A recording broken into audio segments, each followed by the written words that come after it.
just the facts. And now we present to you America's quintessential iconoclastic anomaly. Wow. In talk radio, your host, Joe Cristiano.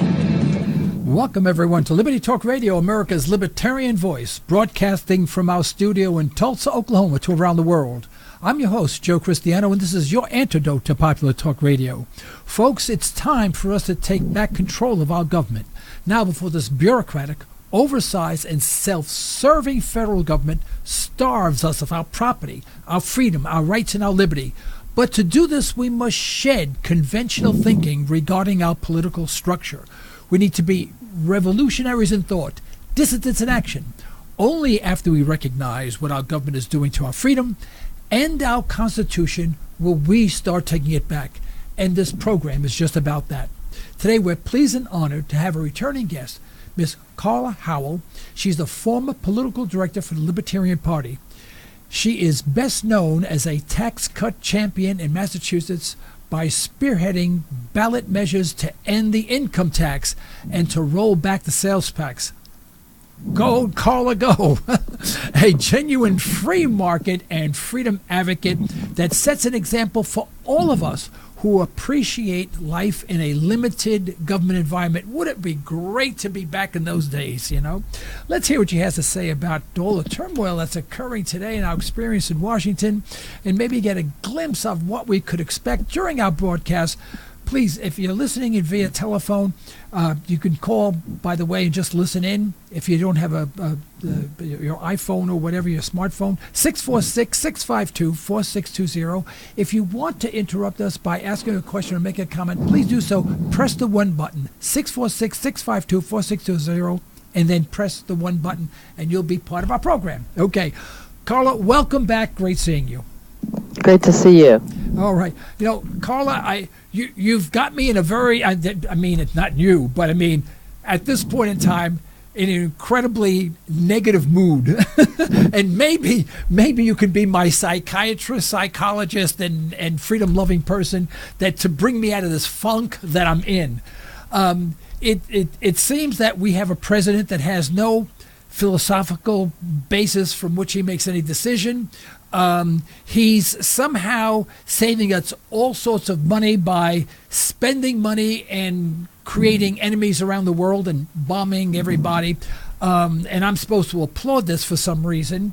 We have the Republicans and Democrats, and who knows what they're doing these days, but they're all fighting for their part of the pie, and no one is looking at the hellacious debt that we have that's going up so fast. In fact, I looked at the debt clock this morning, and I couldn't even read the numbers because they were spinning so fast. But the little second that you mention a number, it's well past that.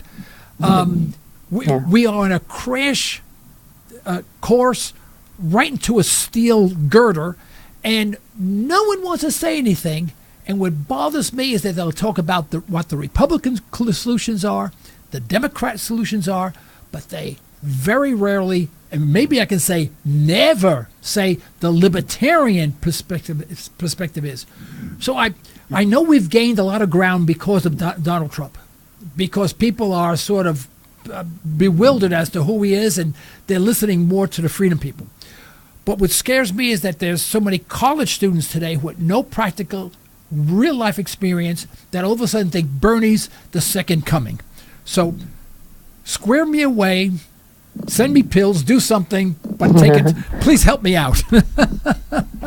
Well, I think in reality, libertarianism has gained tremendous ground over the past 10 and 20 years, including and especially amongst millennials. Now, the mainstream media would have you believe that Bernie is doing very well, and he's doing well with a certain percentage of that segment, and he's doing well largely because he's gotten tremendous media welfare over the last year by jumping into the Democratic race and getting on nationally televised TV debates with Hillary Clinton and just tons and tons of free coverage.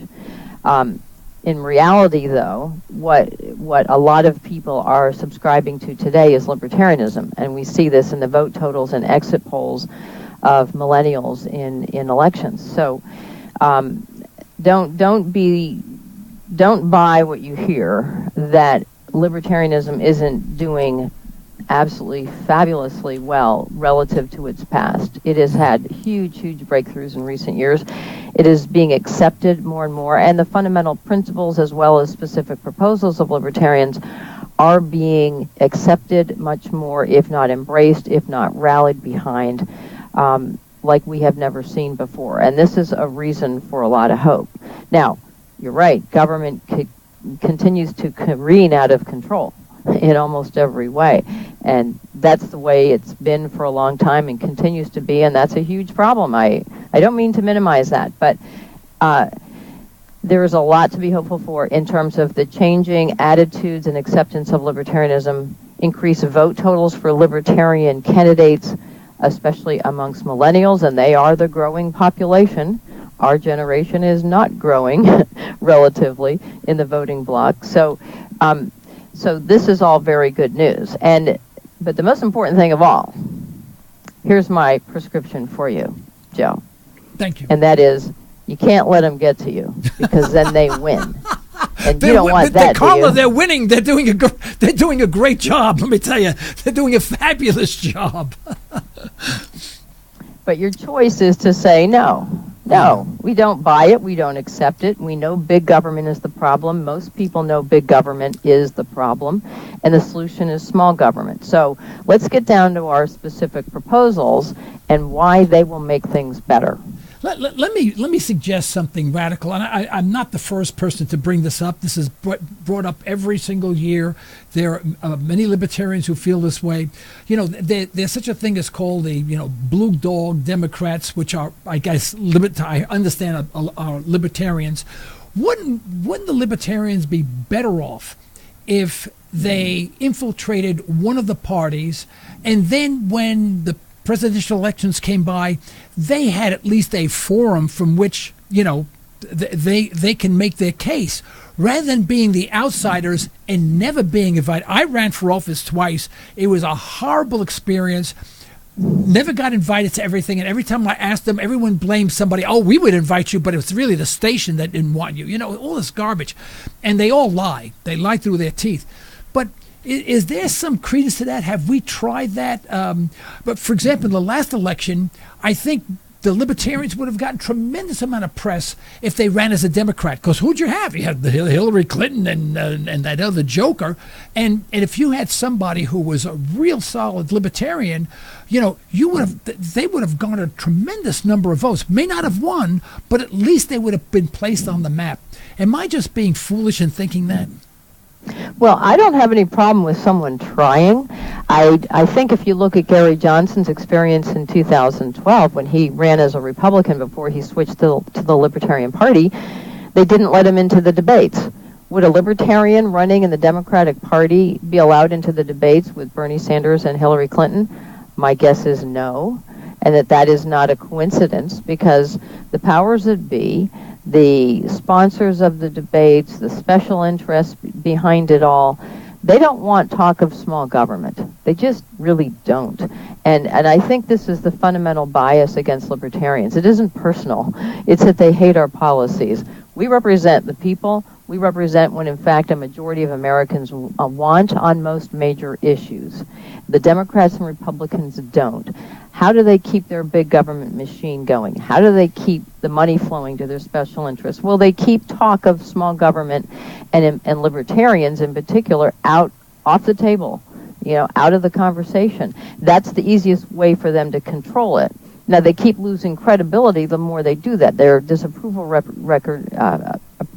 ratings keep going up, approval ratings down, and they're losing favor. They're losing voter registrations. The Libertarian Party registrations are growing. The other party registrations are shrinking.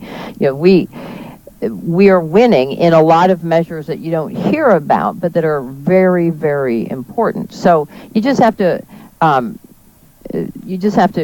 understand that's the game. That's the battle that we're in. If someone wants to try, they tried vehemently to get the right to nominate Ron Paul from the floor, in 2012, and they were badly, the Republicans undermined them, the Mitt Romneys and others of the Republican Party establishment, killed their brilliant efforts, and there was a lot of very good and sharp, hardworking people in state after state who were working to get delegates to that convention to support Ron Paul and to get him.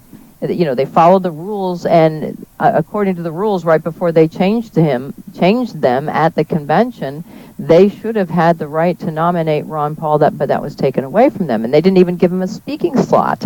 They had to create a whole separate event called Paul Fest. The Libertarian Party was there, and many others were there of liberty-minded organizations, and we had our own events. But they kicked him right out, and I would expect similar behavior from the Democrats if you had a bona fide libertarian running on the Democratic ticket.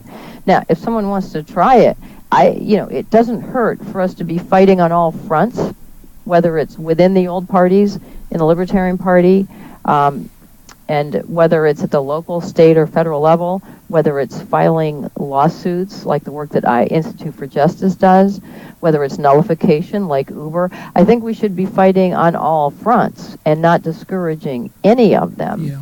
But what I find, and the pitfall that I find with candidates who run on the Democratic or Republican Party ticket is that they get pressured to endorse the top of the ticket in their party, just as Rand Paul endorsed Mitch McConnell and Mitt Romney. I mean, when you do things like that, Rand Paul now has to demonstrate in his career as U.S. Senator if he is able to do more good than the harm that he does by endorsing these old party candidates. And it's hard to measure the damage that it does, but first it obviously helps him get elected. Whether or not it actually gets Trump or anyone else over the line can be hard to say. But it also, in the broader sense, perpetuates this myth that there are two choices: big government Democrats or big government Republicans. Yeah. And that is exactly the myth that we have to explode.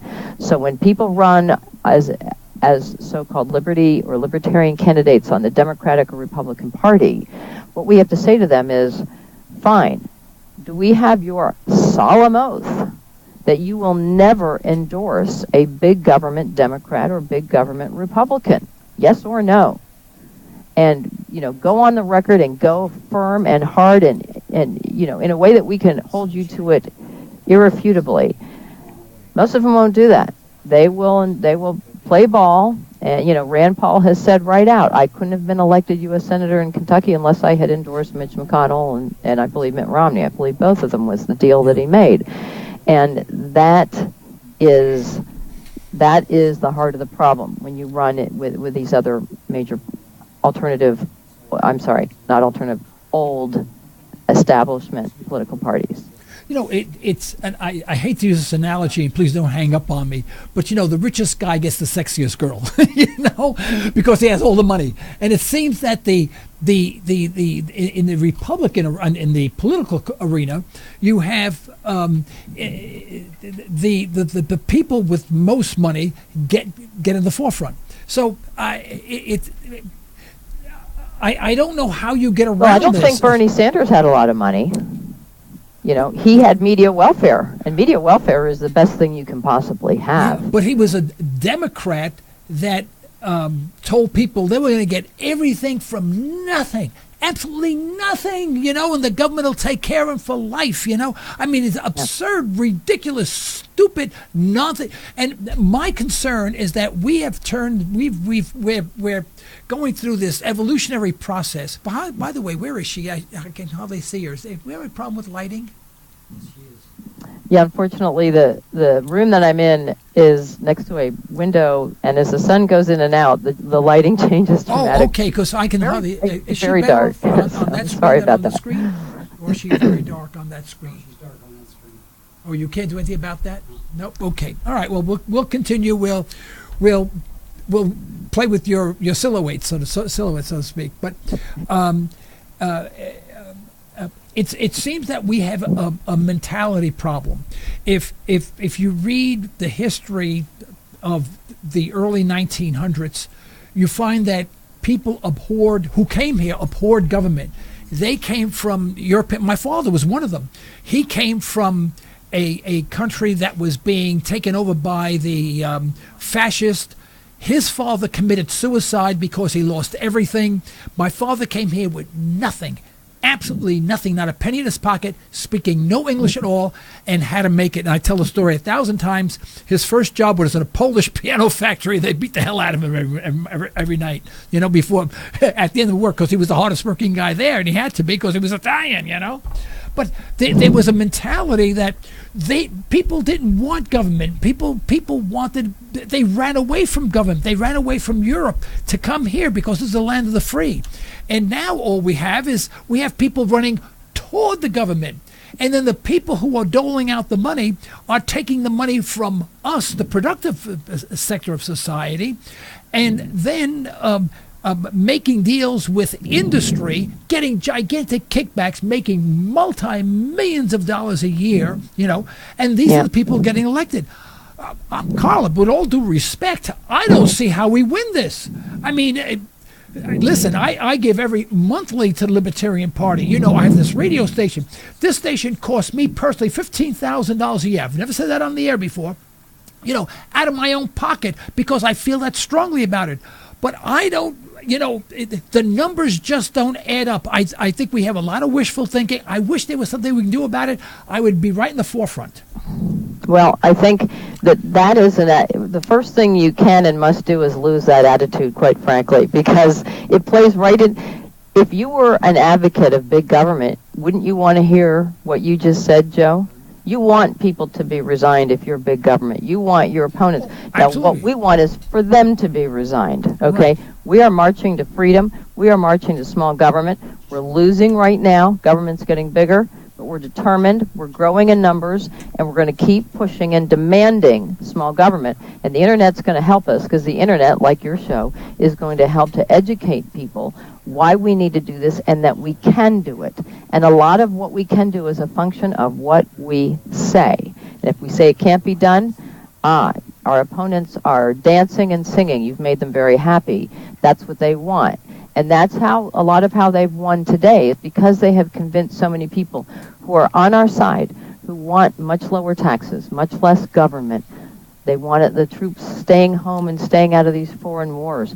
And they have convinced a lot of those people to resign because, they say to themselves, I have two choices. I don't like Trump or Hillary. I'm not voting. And that's the choice that many, many Americans have made. If we can turn those folks around, our numbers go up dramatically. Right. And that's one of the reasons we are not doing much better at the polls right now, is because our natural constituent, the people who don't want government largesse, who are not part of the establishment, are largely staying home and refusing to vote. Now, when you talk to these people, and I've talked to many hundreds, if not thousands of them, they're resigned they appear resigned when you first talk to them. But when you get into a conversation with them, what you find is they are passionate about these issues. They do care what their government is doing. They care about the problems that it is creating, the burdens that it is placing on them and their families. People do care about this. And if they believed that their vote mattered, they would vote. And if they did vote, their vote would matter much, much more. And the more they vote, the more we win, the more we move in the direction of liberty and small government. So it's crucially important that we maintain that we are not resigned and that small government absolutely is possible. All it takes is for the incumbent politicians to either change their mind willfully, which they won't do, or because we run people against them and force them to move in the direction of liberty. One of the things happening right now in Virginia is we have a Libertarian candidate for governor, Cliff Hyra, running against Republican Ed Gillespie and a Democrat, Northrop. Northrop has come out for decriminalizing marijuana. Cliff Hyra, the Libertarian, of course, has come out for legalizing medical marijuana, if not marijuana and all drugs. Ed Gillespie, the Republican, recently changed his position on this. Obviously, he wants to win. A majority of Americans now believe recreational marijuana should be legal.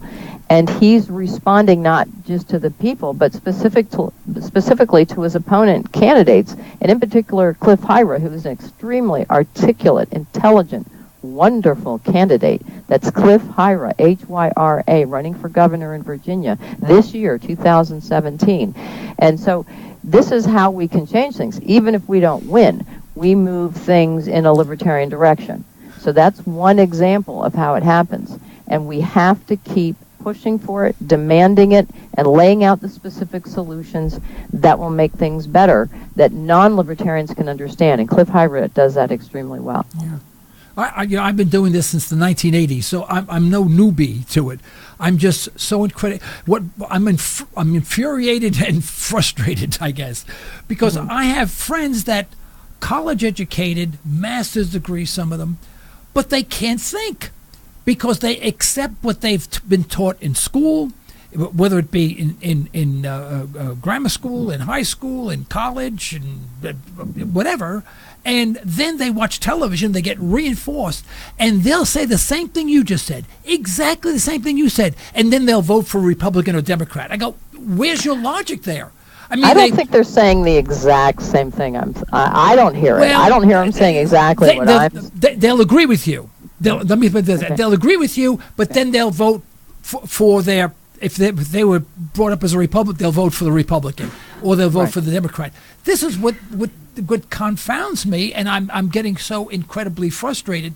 You know, one thing that really bothers me, among the 50,000 other things, is that many times I've talked mostly about economics and finance. I'm a closeted economist, if you will, and I'm always talking about economics and the currencies and commodities, all that stuff. And most of the people that I have on the program that are experts in that field are multi-millionaires or billionaires. And there's one thing that they have in common, for the billionaire portion at least, is that they're all Americans now living outside the United States. They know something we don't know. I mean, they got out of Dodge before the whole place burns down. And I really think I never asked them, but I always think it's kind of weird that I'm speaking to a guy, and one guy's in Hong Kong, one guy's in Singapore, the other person's in Switzerland, the other person's in Argentina, one person's in Chile. You think, how come you're not living in the United States? I don't ask them that question because I know the answer.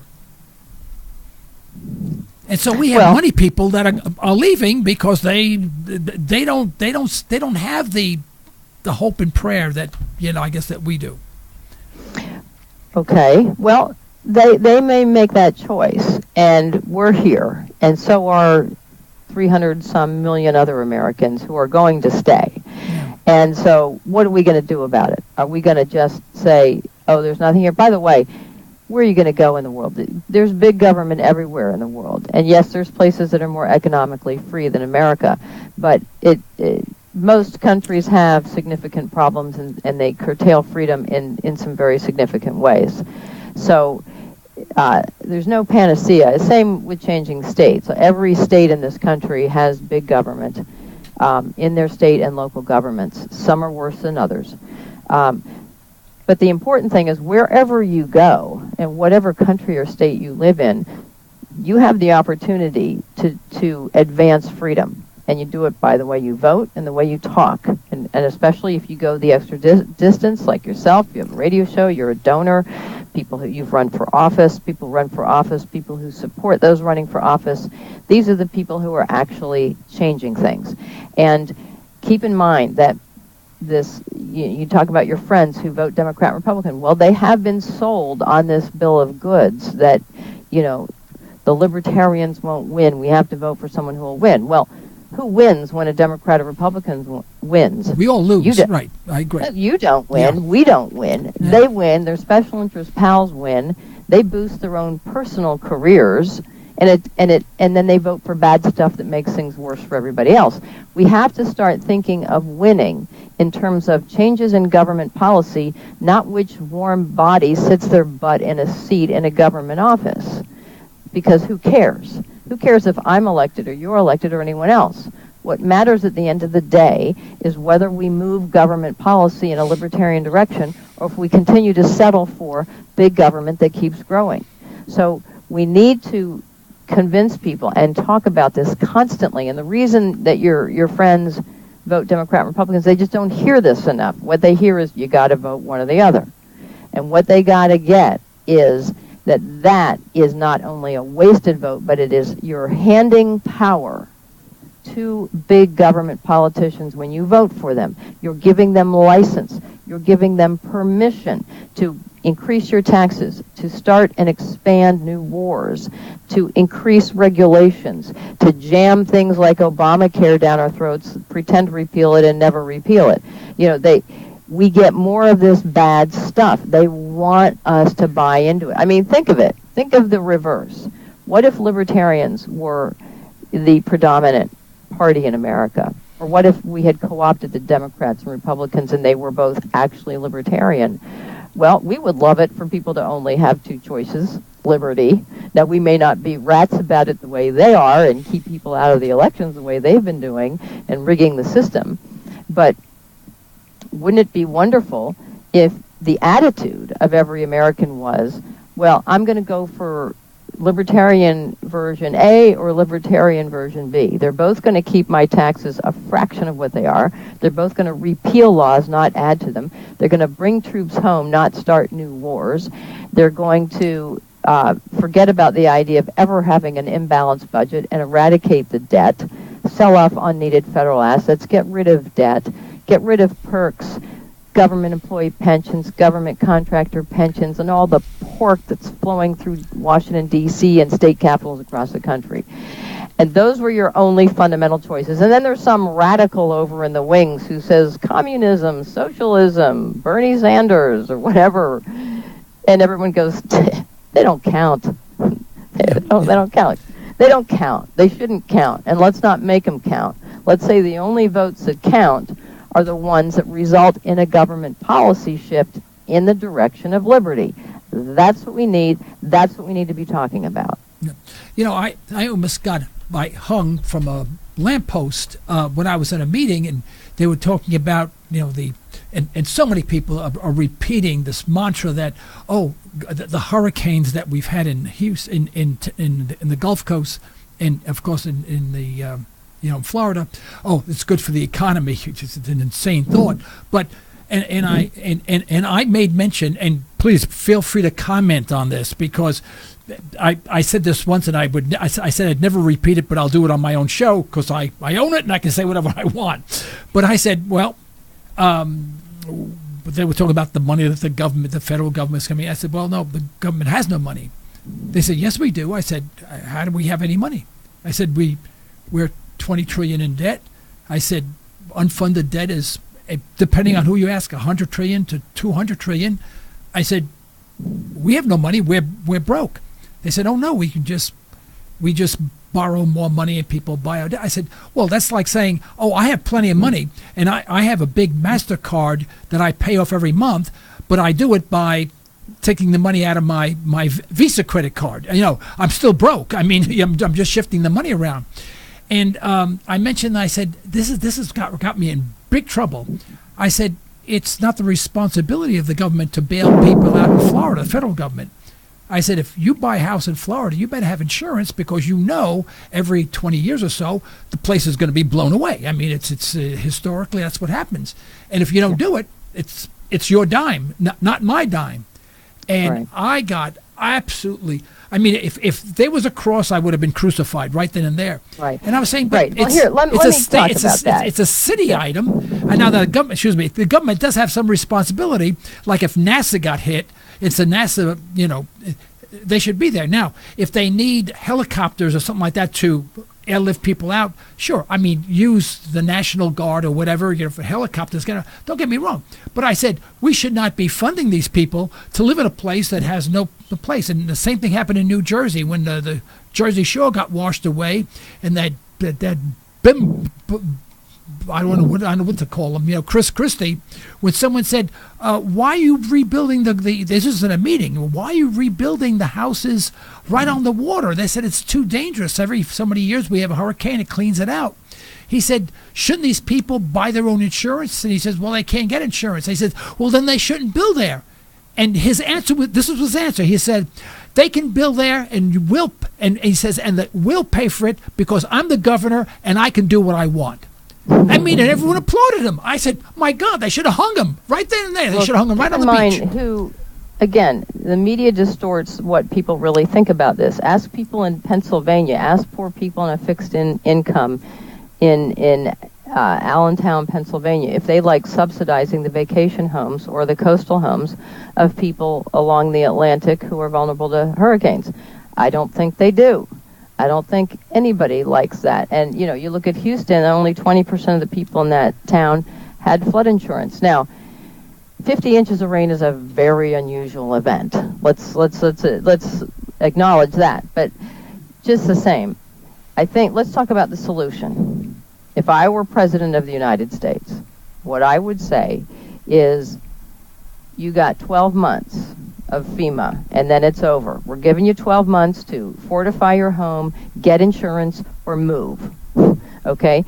And if you don't do it, we're not bailing you out. In particular, the taxpayers and the future taxpayers, because this is paid for with more debt, are not going to bail you out. You need to either be responsible for owning a home in a dangerous area prone to tornadoes, floods, whatever the case may be, or you need to live elsewhere. You need to live within your means, in essence. And that's reasonable. So you don't cut them off immediately, because people do need time to adjust. Maybe they do have to move. That's not a small deal. But absolutely, you're right. We're essentially bailing out people, in many cases, who have vacation homes or who simply want to live along the coast, don't we all? Or want to live in warm weather, don't we all? But a lot of Americans don't have that choice. They can't afford it, and they're having to subsidize the people that do. So that is wrong, and we've got to put an end to it. Another thing we can do with Houston and some of these areas that got battered by these storms is take the lead from Habitat for Humanity, where they essentially said, in the case of these poor folks, we're going to exempt them from government regulations so they can build a house fast and cheap. And a bunch of volunteers come in and put up a house in like no time, right? Very low cost.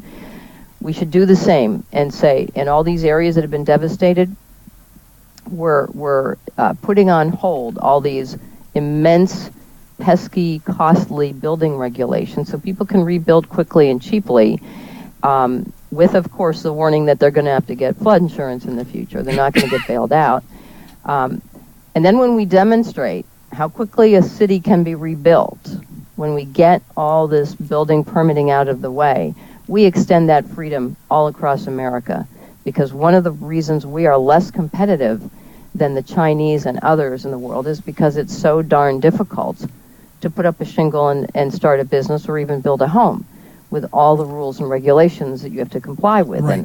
And permits, you got to wait 2 weeks for this guy to come in, and then you got to wait 2 months for that to happen, and then 2 more weeks. And this dramatically drags out the building process and the cost of building. And we got to stop that. So this is an opportunity to take the lead from Habitat for Humanity and declare these free enterprise zones. Jack Kemp used to talk about this as well. And apply it immediately in these devastated areas so we can show that free markets work and government bailouts are not the answer. Yeah. Well, you know, if I always gave my sons, I had 3 sons, and all the money they wanted, they'd never find a job.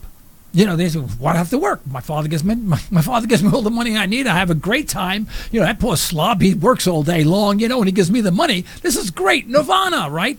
Well, this is what the federal governments do to the state. They say, don't worry about it. If everything gets flooded out, you don't have to be fiscally responsible. You don't have to impose, you know, restrictions on people who build houses. And if they don't adhere to those restrictions and a hurricane comes, they pay for it. What they do is they go to Plan B. They go to the federal government. If there is no Plan B, you know, then they have to be fiscally responsible, and that's the sovereignty of the state. They have to be fiscally responsible in and of their own territory. It seems that what the federal government does that violates all that, and the states are more than happy to accept because they can be irresponsible, and then some guy in Kansas pays for Florida. I think that's all wrong. That is wrong, and we got to stop it.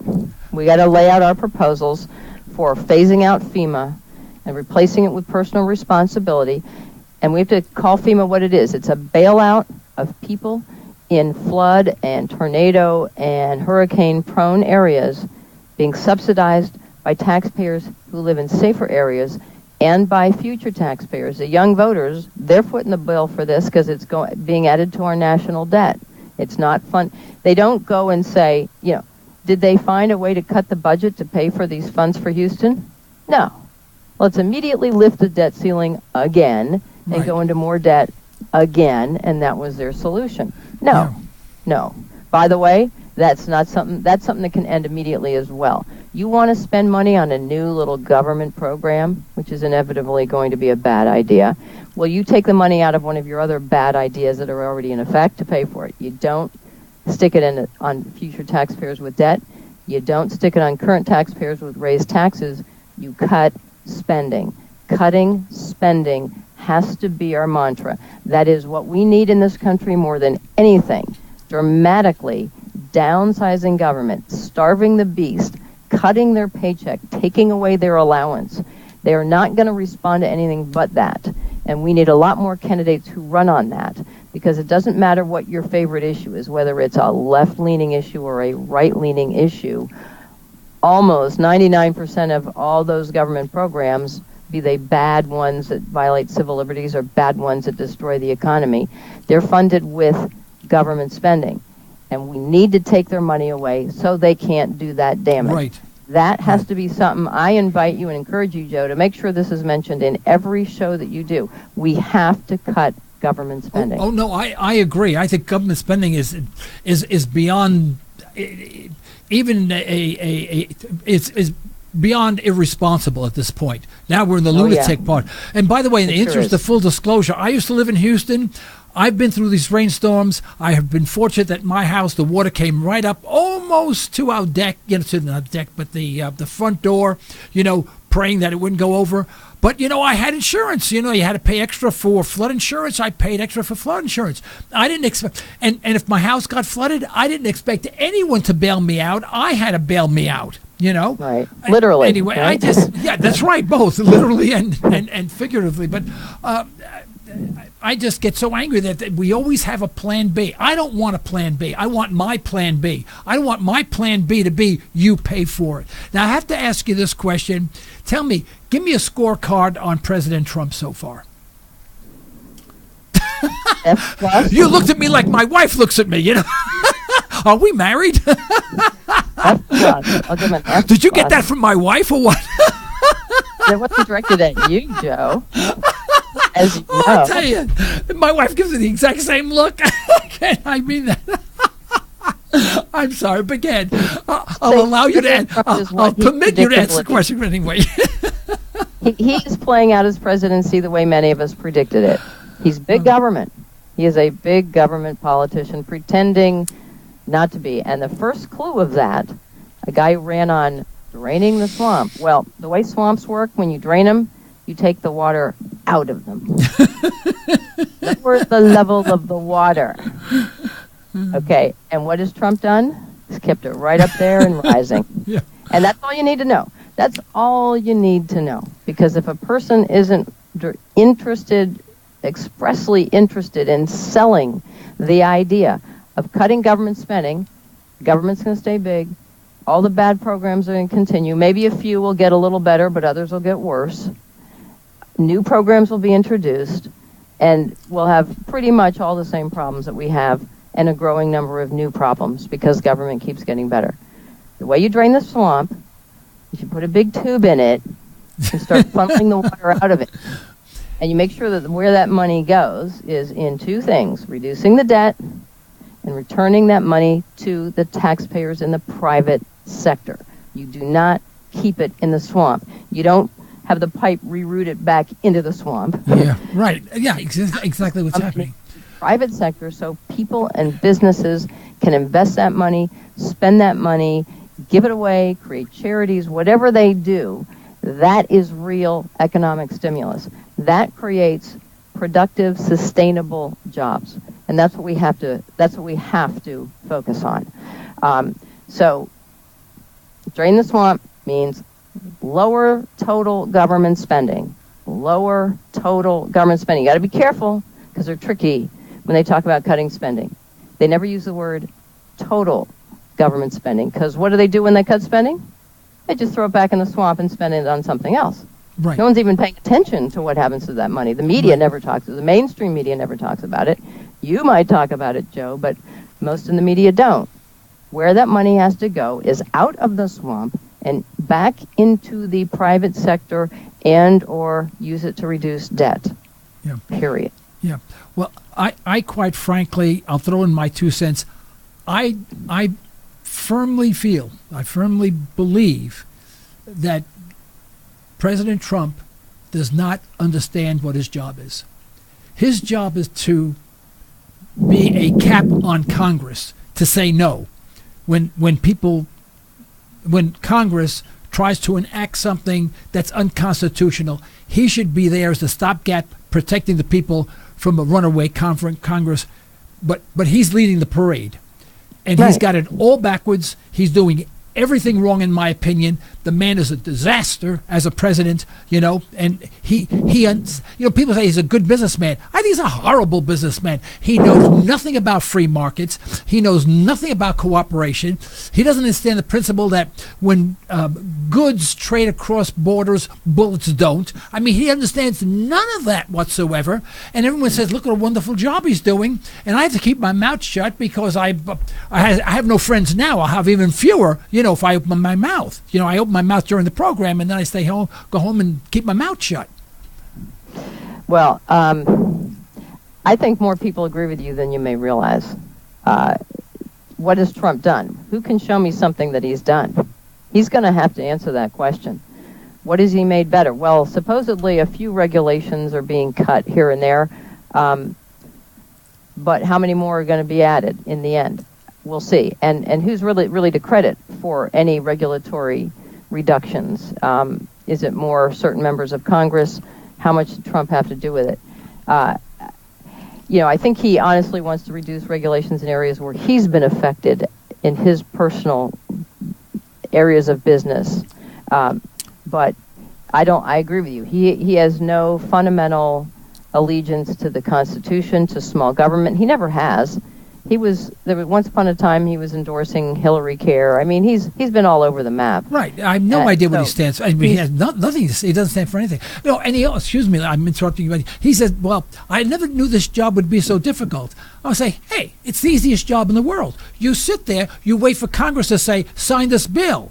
He goes, it's 2,165 pages. I don't have time to read it. I'll sign it, and I'll put no. Thank you. Now get lost. I mean, his job could be very easy, but he starts to negotiate and change things. He has no idea what effect it has, what the consequences are. But and then he bastardizes all the words that are in that bill and presents it on television as if he just saved the world. And I'm saying, this guy's a nutcake, and I'm so tired of my friends saying, but he's a businessman. Yeah, a guy who filed bankruptcy actually 6 times, not 4, 6 times, been through 3 marriages is not my definition of stability, of knowing what the heck he's doing. Anyway, there are some good people who've been married 3 times. Anyway, well, I mean, don't get me wrong. I'm not chastising anybody. I mean, people get in relationship. I'm just saying that people put him on a pedestal like, here's Mr. Perfection. He knows everything, and I'm saying no, he doesn't. He's got problems like everybody else does. And probably more so because I've never been given $1 million, and I've always made money. I made it the hard way. I worked 24 hours a day and never borrowed money, Yeah. So, I think the important thing with Trump is to focus the conversation on what he's done and the results he's produced, as opposed to all the rhetoric and whether he's a businessman. I mean, a lot of businessmen like Mitt Romney who run for office are horrible when it comes to government policy. So the thing to do is challenge them and say, Show me where he's made government smaller and where he has actually improved things, and then let's look at the stack of things he's making worse, and and let's judge them by that. Because, when you get people to just sort of get out of the media has convinced everybody to really dig in their heels against Hillary or against Trump based on their personalities and other, the things Trump tweets or whatever. And what we need to do is get people focused on policy. I have maintained and continue to maintain that policy differences between Hillary Clinton and Donald Trump are minuscule. Right, absolutely. Very minuscule. I agree. And so if someone believes Trump's good, okay, well, show me the meat. Where's the beef? Show me the regulations he's repealed. Show me the industries that have grown as a result of his getting government out of the way. Oh, there aren't any? Well, I guess he's just another big government politician. Yeah. Oh, you'll get answers, but they're not true. They said, oh, he's created thousands of jobs and hundreds of companies are coming back. And I say, name some. And they can't do that, but they give that answer. Carla, I've taken over 45 minutes of your precious time, and I apologize. I didn't mean to take this long, but I want to give you the last whatever minutes, however long you want, to summarize things, close things out, and tell everyone that they should never listen to me again. Okay. Well, the important thing is vote for small government. Check out your candidates. 2 candidates this year, 2017. Peter Rohrman running for governor in New Jersey. Cliff Hyra, Hyra, running for governor in Virginia. Vote for these guys. Support them. There's other libertarians on the ballot in those states. There's ballot initiatives that are in the process of forming for 2018. Pay attention to the actual campaigns and what people are running on. And vote only for the people who vote for small government, who are committed to small government and who demonstrate that in the way that they campaign. That is what will actually change government policy. We can do it, we must do it, and I invite every one of your listeners to do that every time an election comes around. All right. Carla, I'm sure I'm not the first person to say this to you today, but you are wonderful. I want to thank you very much for being on our show.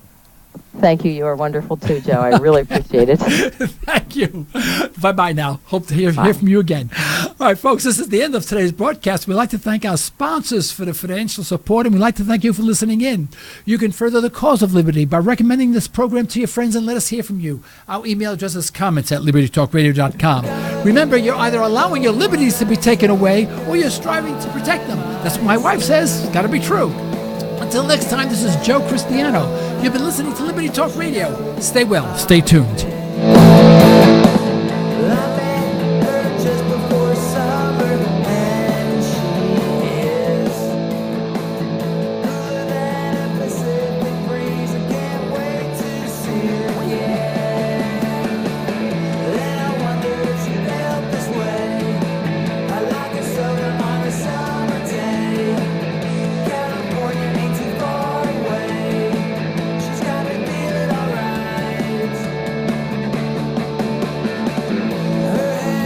Thank you for using Blog Talk Radio. Goodbye.